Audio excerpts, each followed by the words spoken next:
Okay, let's begin now. Today we'll be focusing on the. Sorry, my dog sometimes he just needs some attention. So today we'll be focusing on the Patchwork Girl, which is the next section. Okay, I understand that you've have you read the Patchwork Girl? Have you come across it? Because I remember in some of our introductory lectures, somebody gave that as an example to one of the things that are asked in the first lecture that we had. Somebody mentioned Patchwork Girl. So, do you guys know about it?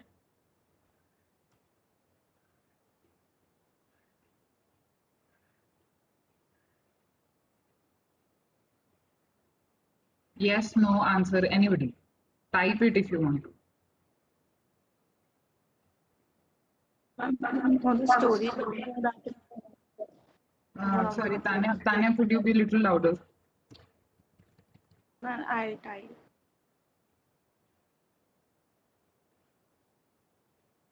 Yes, ma'am.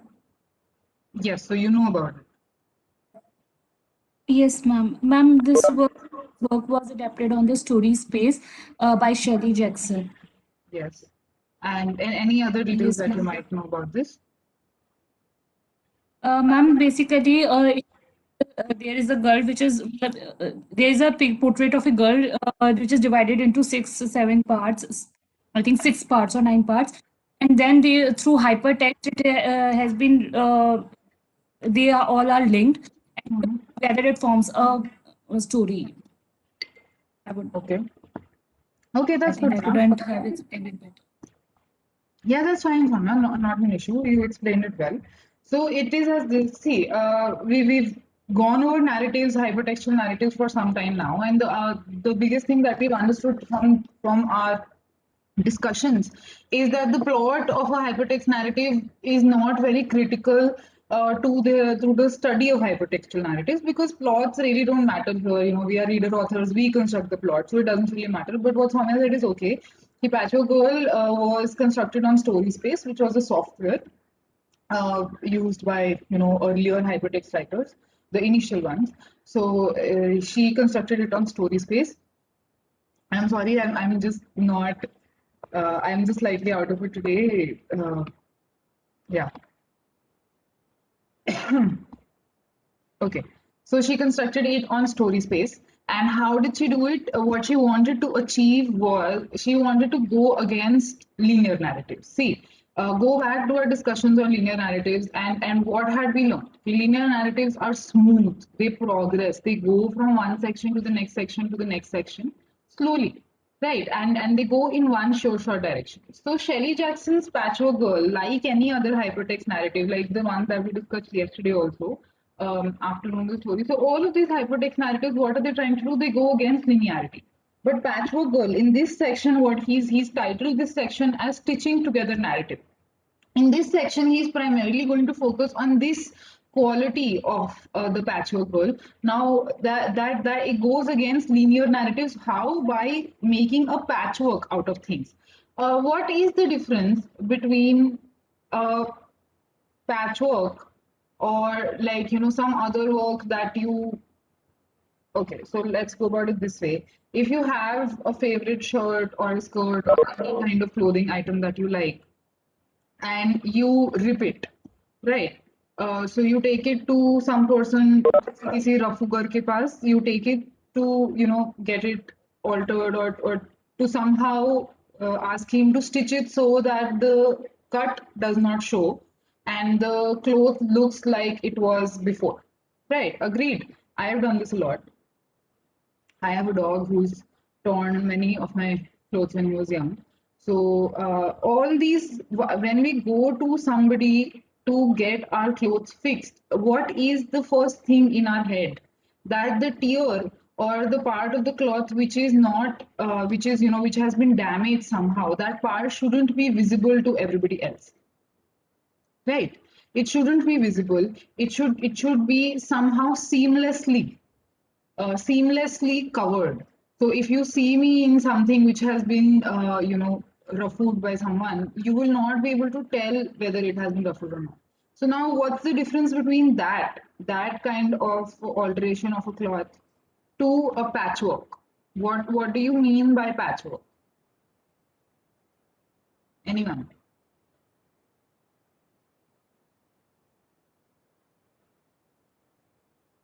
Ma'am, when Fixing segments it are by joined patches. together, Okay, एक second. Rahul, why don't you start? मैं fixing it by patches. Fixing it in patches. Okay. Anything else?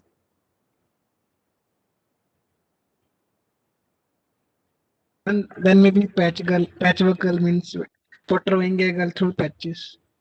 Okay, ठीक है. Done. Soumya, what were you saying? ma'am, joining two segments together to form a new thing out of it, giving a new shape, new creation to it. Yes, both of you are correct, but I'm looking for some kind of difference between how I just said the process of ruffling or darning works and how a patchwork looks like. Can anybody spot a very fundamental difference between these two? Whatever Ma'am, difference maybe looks. that, Rashi? ma'am, maybe whatever the new, like for example, particularly if we take off a piece of a cloth, so whatever the new cloth has been made of, it has a lot more parts to it now. Like it's not a single piece, it has a lot more parts added to it. Yes, we're getting there. We're getting there slowly, but we're going there. This is a good Ma'am, point. Huh? patchwork, sometimes patchwork is designed from various colorful short clothes. You know, like in Rajasthani clothes, if you get the point. I get your point. So sometimes you have those Rajasthani ghere wala skirts and you have patches of them in different materials. I get your point. We're getting there. So we've come to the point where we realize that patchwork is made not just of one material, but it has parts added to it. It's made up of different materials, so it's something new. I'm just combining all of your definitions together, and all these new parts are in patches, right? But still, there is some. It's a very fundamental thing you're missing. I wish I could see all of your faces right now, but yes. So think about this. How does a patchwork look like? Versus how would you, for example, if it's not a piece of patchwork, if you're just taking it to be, stitched together, if there's a cut and you're just stitching it together, how will these two things look very different? I've given you such a huge hint now. Come on. Odd one out, like Okay, so Salone said puzzle. Okay, we're getting there. Salone, puzzle is a good point. Okay, it will look like an odd one out, yes, but then all patches will be odd because that's the point of patches, right? Okay, any other guesses? Ma'am, I guess patches would draw our attention as compared to the other cloth. Yeah, they would draw attention. They would draw attention. All of you just say everything under the sun. I'm so happy that you're participating and coming up with such new ideas. Because half of these things even I didn't think about. But what I'm thinking about you still can't. Okay. So yeah, are there any Ma'am, if thoughts it you would is like to yes, ma'am, if it is like Rafu or say, so that mixes well with the it is in synchronization. But when we come to with this patchwork girl, they are made like that distinct parts should remain distinct. Okay. Distinct parts should remain distinct. I think this is as close as we'll get. So if you look at a patchwork skirt, or if you look at a quilt which has been made from patches, what you see is that the stitches in a patchwork quilt or in a piece of work which is based on patches, they are always showing. There is never any attempt to seamlessly integrate those pieces or parts of that fabric into the larger fabric. If you're just going to get, for example, if I tear one of my shirts and I have to get it repaired, then I will try to make sure that nothing is seen. I will try to make sure that the cut is never seen. It's seamless, right? This is why repairmen, people who repair these things, they are very highly prized. Because why? Because they have the art of making a cut appear like it's not there. But in a patchwork, the objective is entirely different. The patchwork is work in patches. So patches must be seen. They are not built with the objective of integrating them into one another. So the puzzle thing is very good because if you look at a puzzle from a distance, you will see that it's an entire shape, right? You will see one comprehensive picture. But when you go near to it, what will you see? That there are different parts. There are different pieces which have been arranged together to form a jigsaw puzzle. Right. In that same way, patchworks work on the principle of bringing together things. But as the last person who spoke said, I think Sona was like, see, they work together. They bring these things together, but they are also supposed to remain distinct. Right. They're also supposed to remain distinct. And the other thing that I'd like you guys to think about patchwork versus like a single piece of fabric is that when you look at a patchwork, or even if you look at a puzzle, if you isolate a certain area of that puzzle and you concentrate on it, it will be different from all other areas. If you have a single piece of fabric which is not going anywhere, it's just uniform fabric or your uniform sheet of paper, it's just one color. Any point you pick on that page will be similar to any other point, right? Yeah, something is happening. So, but in a patchwork, the difference is that all these patches will come together, but they will never blend together. They're supposed to be integrated, they're supposed to be distinct, supposed to maintain their own character. At the same time, any section of the patchwork that you look at will be different from a section of the patchwork when you look at it again. This is why patchwork quilts or patchwork skirts are really special and very interesting because they're always going to be different. Right. So with this principle in mind, we're going to start reading this section. Keep this thing about patchworks in mind because this is actually the only point he makes throughout this narrative. He's going to keep on discussing this fragmented yet unified nature. Just remember this phrase, fragmented yet unified nature of the entire section of Patchwork Girl, and he's just going to talk about that. He's going to quote other people who talk about it. It's not a difficult section to understand. I'll just be reading out important sections as always. So keep your pens and your notes ready. Not a lot of things to note, just mark them. We will start on page 234 with the first paragraph. Patchwork Girl Shelley Jackson's brilliant hypertext parable of writing and identity generates both its themes and techniques. So these are two things that he's going to focus on, themes and techniques, from the kinds of collage writing intrinsic to hypertext. So collage writing, right? So I'm sure that if you live in a hostel or even if you live at home, you might have a board in front of you and you might use it to put together pieces of your life like maybe photos or sticky notes which might help you or your timetable or motivational quotes or any such thing. I have a lot of patchworks here, so I'll just, for example, this is the wall in front of me, right? So these are all my PhD notes. These are all the other things I have to worry about. So what is this? It's a collage basically, right? So everything that we do sometimes in our life is a collage according to Landau. And also think about this in how you get thoughts in your head. If you're thinking about a particular thing, for example, if you're thinking about a certain kind of food, not you will not necessarily be thinking about its recipes or its ingredients, but maybe you will have a memory of eating that food with your family, with your friends, alone somewhere, or maybe you will think, oh, that place offers this best kind of food.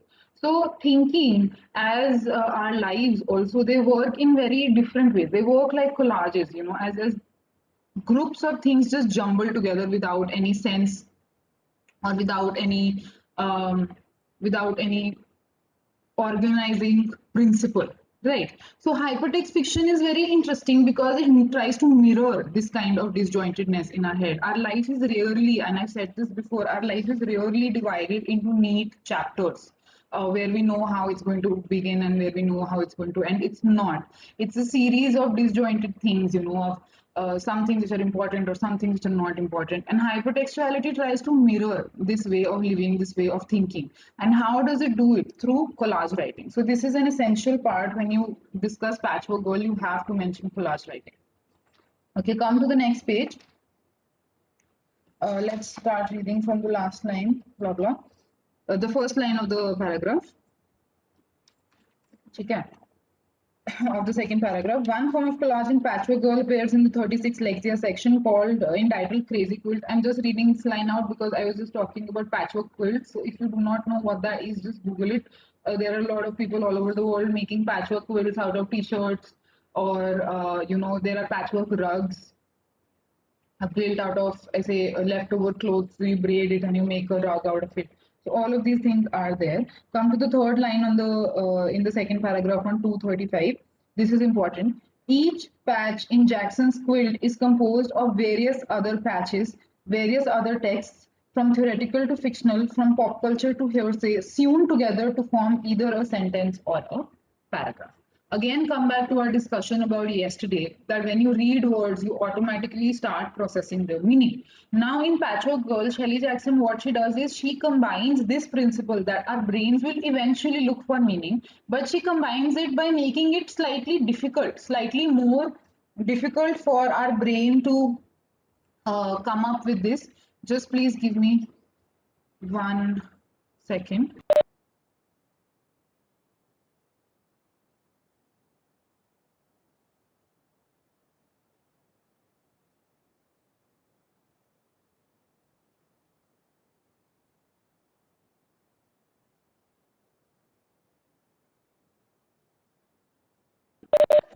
Sorry. So what I was saying was that Shelley Jackson combines the organizational principle of our brain, but she makes it harder for our brains to understand. How, why, how she does this, or why she does this is not important. How she does this is important. She does this through this combination of patches. By creating all these patches, what she's essentially doing is she's telling you that I am going to stitch together these disjunctive, disparate, these different sections together. But since I know that your brain is going to make up meaning for itself, so I know that meaning is going to reach to you anyway. Right, so that is what she's trying to say here. Ki each patch is composed of various different things, like text, theoretical text, fictional text. So her text is also important. Yeah, please note this that her text is both theoretical and fictional. So it's fictional and non-fictional, and he's going to talk more about that later. But remember this point. Come to the next page, the second paragraph on page 236. As Ras points out, this is important.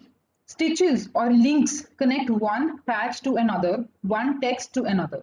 Jackson seems particularly interested in examining the points of unions between texts, such that being seamed with scars becomes a fact not only of 18th century life but of hypertext writing, indeed of any sort of creative process. So what is he basically saying here? He's saying that in any kind of creative process, in any kind of print fiction or hypertextual fiction, what you're actually doing is you're taking different ideas and you're trying to bring them together. Now, the seamlessness or the smoothness with which you bring these ideas together is going to detail how well your work will look like. You've written papers, okay, and I know that you've also written dissertations, I think, in the last year. So you will understand how difficult it is to connect one idea to the next idea, one chapter to the next chapter, right?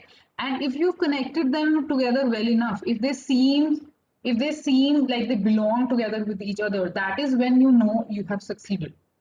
That is the art of any kind of writing, whether it's creative or non-creative, right? Even in research papers, this is what we advise students always, that your sentences, your paragraphs and your ideas should flow. They should have narrative flow, right? This is what he's saying here, that in print fiction this is true. In print fiction is, and in all forms of other fiction except for hypertext fiction, this seamlessness is brought forward. Now what he's making a very paradoxical point here. If you stay with it, you'll understand. He's saying that in that when you bring these ideas together, even if you cannot bring them together seamlessly, even if there are stitches showing, like in a patchwork I said that stitches are always showing, so even if there are stitches showing, it is not a criteria to say that the text is not seamless. So he says the hypertextual fiction maintains its seamlessness, maintains its smoothness through these stitches. So Patchwork Girl, we will not say that Patchwork Girl is like a disturbing or maybe a disparate or maybe like a separated piece of fiction. We will say that that Patchwork Girl is fixed together, is brought together.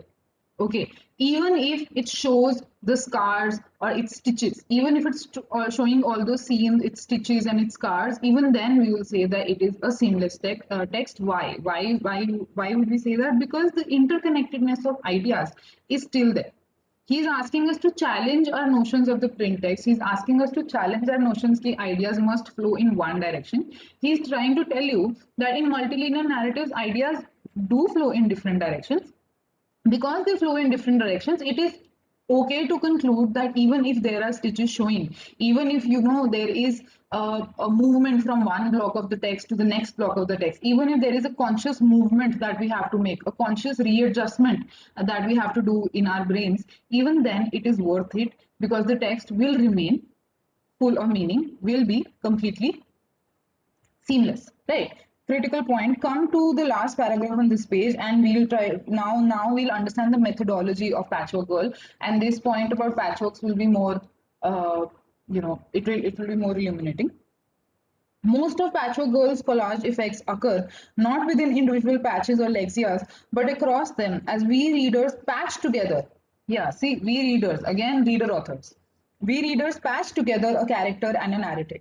Opening Jackson's web, we first encounter a black and white image of the stitched together protagonist that she cuts and recombines into the images we come upon at various points throughout our reading. So, in the beginning, as Sonia said in the beginning, that we have a protagonist, which is that person is cut up into pieces and then reorganized into different pieces in different narratives. So you might say that you have a huge puzzle, and you might have an image out of that puzzle in the beginning, but then sooner or later all those pieces are again distributed. Some of them are taken somewhere, some of them are placed somewhere else, and new images start forming out of the very same pieces. Right. The first link takes her to her title page, a rich crossroads document to which we return repeatedly that offers 6 parts out. Right. So you have 6 parts: graveyard, journal, quilt, a story, broken accents, and a list of sources. The graveyard, for example, takes us first to a patchwork image created by cutting and rearranging the title screen, after which we receive some directions and then reach the headstone, another overview or crossroads lexia that provides multiple paths. These paths then take us to the lives of each of the beings, largely women, whose parts contributed to the patchwork work.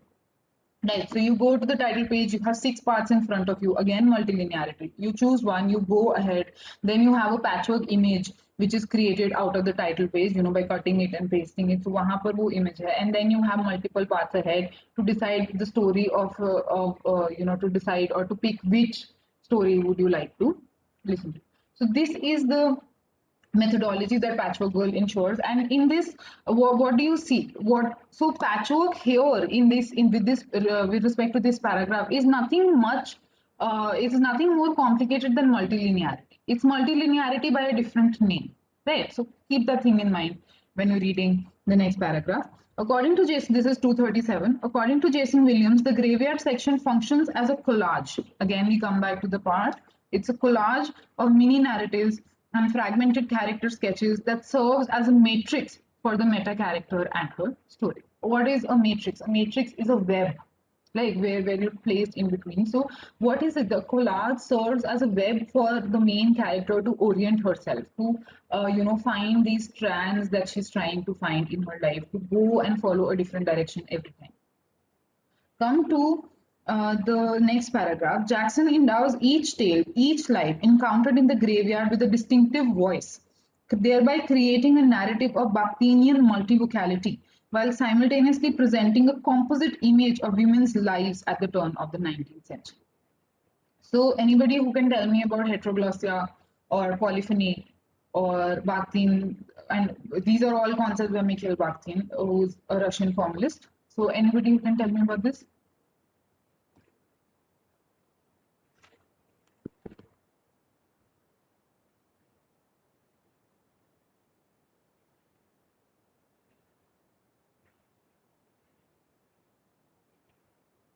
No takers? So I'm just going to explain this in brief. Mikhail Bakhtin came up with these concepts. So remember yesterday we were talking about Vladimir Prop, who came up with the morphology of the folktale, and I told you that he organized it into different categories and different kinds of character tropes and themes. So I told you that he was a Russian formalist because he studied the form of a narrative. Bakhtin, similarly, also a Russian formalist. He also studied the form of the narrative.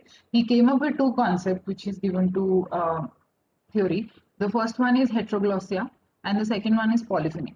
Heteroglossia is speaking in different languages. Polyphony is the availability of different languages.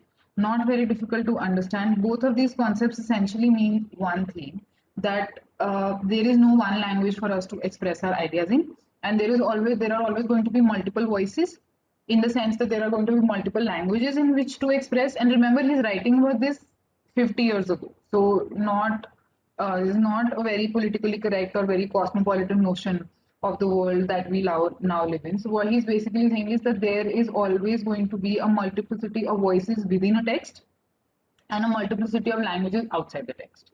It's as simple as that. You don't have to know more about this. So when he's saying what Jackson is doing here is creating a narrative of Bakhtinian multivocality, multiple voices, right? While simultaneously presenting a composite image of women's life. Composite is a unified image. So what he's basically saying here is, Landau is saying that Jackson, through these patchworks, she's giving voice to multiple voices. But at the end of the day, she's creating a unified image of women at the turn of the century, of women in the 18th and the 19th century. So all of these multiple voices contribute to one unified image. Again, go back to our previous discussion on gestalt theory, on parts and whole. So all of these different parts give shape to the larger whole. Just like jigsaw pieces give shape to a larger image, so all these different parts give shape to a larger whole. The whole here is of multiple. The whole here is of a composite image of women in the 18th century, 19th century. Come to the second last paragraph here. This is an important paragraph. Patchwork Girl makes us all into Frankenstein readers. Frankenstein readers. So if you know the story of Frankenstein, it's that there's Dr. Alfonso Frankenstein. He creates a monster with inverted quotes, because in the actual book, the monster does not really seem like a monster. He seems very civilized, but in cinematic retellings, we have come to see the monster as a monster. So Dr. Frankenstein creates a monster, right? But how does he create it? By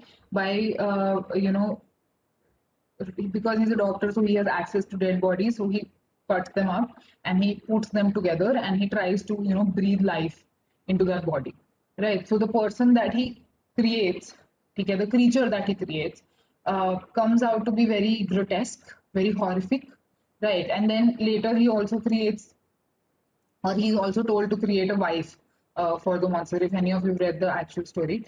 But he's not very horrific, he's actually very learned, very civilized in the beginning. It is only later when people change their perception of him, when they look at him, that he becomes very violent, very scary, actually very like a monster. So what Landau is calling us here is Frankenstein readers. So Frankenstein readers say, what does he mean? He means that we also piece together meaning by bringing together these separate parts. That is as simple as that. What we were saying yesterday. If we have these parts, we read them, we create meaning, and then we put them together and we create a whole. Right, so we create a whole creature, just like Dr. Frankenstein created his whole monster. Stitching together narrative, gender, identity, for as it reminds us, you could say all bodies are written bodies, all lives pieces of writing. This digital collage narrative assembles Shelley Jackson's and Mary Shelley and Victor Frankenstein female monster. Okay, so Mary Shelley is obviously the author of Frankenstein, and Victor Frankenstein is the doctor. So they create the female monster. As I told you, in at one point in the narrative in the original book, the monster of Frankenstein blackmails Doctor Frankenstein, his creator, into creating a female partner for him, because he says that as humans do not like me and they shun my company, so I would like a female partner. I can't remember if he actually succeeds, but I don't think he does. So anyway, this is a reference. The female monster here is a reference to that. Forming a hypertext every woman. If you've read any of the history of early English drama, so you would know what Every Man is. So Every Man was a morality play in the before any of mainstream drama happened. So you had cycles of miracle plays, you had morality plays, then you had interludes. So Every Man was a morality play. So usme what happened was कि there was one character who would play Every Man. So Every Man was literally the representative of every man, and he would go into situations which would tempt him, or which would bring him things like to eat or maybe to drink or something, but he would disregard all these sins of temptation and greed and gluttony, and then he would emerge out on the other side as virtuous and completely moral. So that was the kind of message that earlier people used to send, and these dramas were sanctioned by the church. They were very colorful in the sense that how they presented temptation, how they presented all these sins, and every man was supposed to be the representation of every human on this earth, and how humans were supposed to be moral. So this was just an indoctrination of morality. So this is why he's saying that this is a hypertext every woman, because it shows us, it gives us a composite picture of women who embodies assemblage, concatenation, juxtapositions, blurred, recreated identity, one of the many digital fulfillments of 20th century literary and pictorial collages. So how does it work? Juxtapositions, by bringing things together, by disjoining different things. It's the same thing. The two things that you have to look for, the two phrases that you look for in the paragraphs are, in this paragraph, is Frankenstein readers and hypertext everyone. These are important phrases. They will enrich your answers if you use them in that way. Coming to the next page, let's go to the first paragraph. In emphasizing the way we as a readers have to start out without a map or plan and then do a lot of the assembling ourselves, Jackson playful prepares us for the gaps and jumps that we shall have to make. So again, we come back to our same point that we are readers and authors as well. So in making us jump through all these hoops, in not giving us a map, not giving us a proper direction, not giving us a button that says begin here, but actually giving us these 6 different choices, whether to go to the quilt, or whether to go to a story, or whether to go to the graveyard. So by giving us these choices without giving us a map as to how to get out of this choice, how to end this narrative, or how to just make our way through this narrative, she is actually giving us a lot of authority also, because she's like, you choose your own way, right? So the fact that readers are readers and authors also means that we have a lot of authority, author and authority. Remember, the relation is very apparent. So we have a lot of authority when we're going through Patchwork Girl, and this is something that Shelley Jackson willingly gives us. Next paragraph. In making us all readers in the mode of Dr. Frankenstein, she also strikes a Baudrillardian note. So, yeah, Baudrillard is famous for his concept of hyperreality. Now, what is hyperreality? Uh, Baudrillard says that, okay, so you must be familiar with the notion of, I think it was Aristotle, I'm not sure, so look this up, who said that everything that we see in this world is twice removed, right, or thrice removed from reality. So that if I have this like pen, there is an original image of this pen somewhere, and this pen has been copied from that image, so therefore it's like twice removed from reality. Baudrillard comes in with his assertion and says that there is nothing real, there is no real, there is no copy which exists, you know there is no original copy at all, right? So everything is just how do you say it, everything is just a copy of everything else. So when he calls this hyper reality, what he means is that there is nothing real anymore. There is nothing real, true, original to be found anymore. There is no space in this world where all these items have been kept and which are being copied. That kind of reality does not exist anymore. Reality does not exist anymore. Everything is hyper real. Everything is based on copies and copies and copies of things. Connect this with your knowledge of capitalism, and you will know what he was feeling at that point. Because Baudrillard said that capitalism and consumerism has ensured that nothing in this world can exist in its original form, and everything can be copied. Thank you, Rahul. So now I've explained this. I wasn't sure, because if you didn't know Bakhtin, how would you know Baudrillard? But okay. So I'm now going to go into this more. As David Goldberg argues, hypertext represents the fulfillment of the fantasy that Shelley proposes and Jackson revitalizes. Come to the next line. Frankenstein and his real-life predecessors sought to create new life, a copy without an original, creating Baudrillard simulacrum. Okay, a copy without an original. This is the key phrase here, because Baudrillard says that there cannot be anything original, there is no reality. Here, Shelley Jackson is trying to create a copy without an original. Reading Patchwork Girl offers the opportunity to create a unique confirmation of the text of creating a copy without an original. Again, we'll go back to our point that the copy or the path through the narrative which I will take is not going to be similar to the path that somebody else will take. Because these paths are not similar, what is going to happen is that we all have an original connection with the narrative, and nobody's connection is going to be a copy of somebody else's connection. So the notion of hyperreality fails when we apply it to hypertext fiction. And I'll come to the next paragraph. Okay, so in the next two paragraphs, he's going to talk about fiction and non-fiction. So let's read the third paragraph on this page, 238.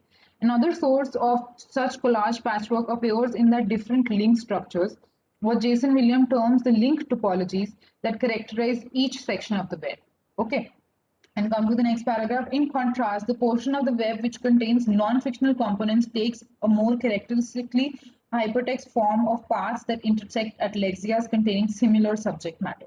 So now what he's going to say is that somewhere not only is she creating a variation of her theme, not only is she introducing new themes by combining different stories of different women, she's also introducing variations in form. In introducing variations in formal variations, what she's basically doing is two things. Sometimes she's using links. We know how links work. You click one link, you go to another link, you have multiple links, then you click them. Right. And or otherwise, what she's doing is come to the second paragraph again. More characteristically hypertext form of paths that intersect at lexias containing similar subject matter. So either she's going from similar subject matter to similar subject matter, similar text block to similar text block, or using links. And sometimes she's using both of them. But what he says is that there is a difference. When she's using the link form, when primarily she's using link form, she's using those link forms for fictional story or for places or for text blocks which tell the fictional story of a woman. But when she's using these referential forms or when she's using similar text blocks, what she's trying to do is copy theoretical print fiction. So if you've read papers, obviously you've read papers. If you've read essays and research papers by other people, even if you're reading not this because this doesn't have a lot of references, but any other thing, what you'll find is that there are always footnotes or endnotes, and you have numbers marked above them, and you can follow these references or you can look at the bibliography, look up more references. So what she's basically doing is she's mirroring these theoretical forms and she's using them in her own explorations of theory. On the other hand, okay, when she's talking about fictional text, she's using link topology. Link topologies is topography. Topography is the lay of the land, how some surface appears like. So she's putting links in the surface for fictional things, but for non-fictional things, she's resorting to mirroring a theoretical print fiction. This arrangement permits a digressive textual interrogation in which the reader pursues attractive ideas down branching paths, right? Important line. This mode feels appropriate to non-fiction because it mirrors the normal scholarly process of following references between texts. Come to the next page, 239. The third line from the top, links destabilize. Or more positively, they stretch the text to flexibility by pointing away from themselves and by suggesting that the reader might read better elsewhere. But again, ironically, this pulling apart lends the text its unity because it permits meanings from separate subsections to bleed into one another through the cracks between them, permitting the text colorings to mix through it. The basic point that Landau is trying to make here, because we don't have a lot of time to now, is that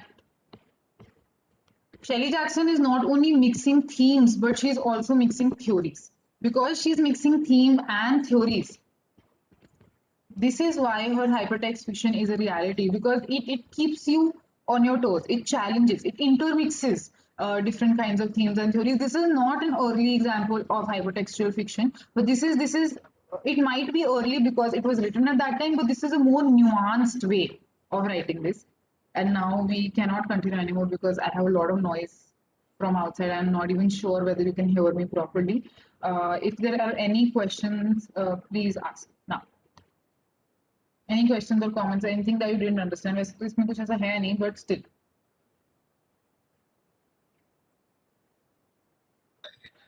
Don't you think Landau would be sad to know that we are still reading his theory from the printed version?